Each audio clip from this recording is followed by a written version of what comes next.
I mean, the first thing I'm going to ask you, and this is a strange question because obviously pressure is a thing we talk about a lot in sport, but you've got perhaps the most pressureful job in sport because everyone expects you to win this World Cup comfortably.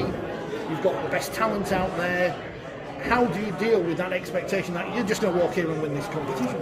Yeah, well, that's definitely not the case, and I think that's the way. There is an expectation that we win, and there's an expectation every time that the girls pull on the jersey that they do win, or when they pull the jersey on that they do a whole bunch of things off the field, which is to help the game grow, inspire young ladies. That as part of that expectation is like making sure that we're prepared, because there's a number of nations here that are just as hungry as what we are and just as talented as what we are. So anything can happen in an 80-minute game of footy. So we've just got to make sure we leave no stone unturned to make sure our team performs the best that they can. You've mentioned something there, and I'm going to mention it now because you've mentioned 80 minutes of footy. That's not what you play in the RLW. We're used to 80 minutes up here.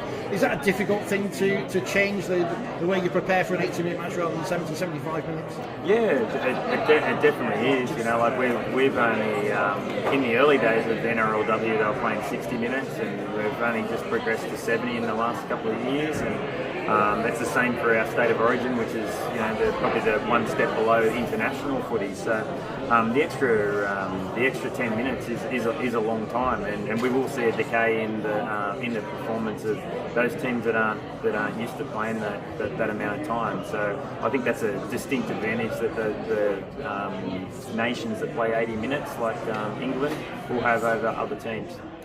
The Kangaroos of 82 are revered over here as the immortal side, Invincible side.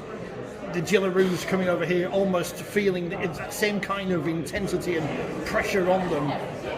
What's it like to be compared to those great men's teams of the past? Oh, look, I think it's great that the girls are getting the recognition that they are, but I just it's been part of our goals as the team to not just come here and win the footy matches, but make sure we enjoy the experiences here. We connect with people. There's a great spirit of collaboration across the women's game, and even here today talking to other coaches and sharing knowledge and experience so we can make the women's game better. I think that's just as important to us as taking home the World Cup, and we want to make sure that we have those experiences and we share that knowledge. You come up against the Cook Islands first of all.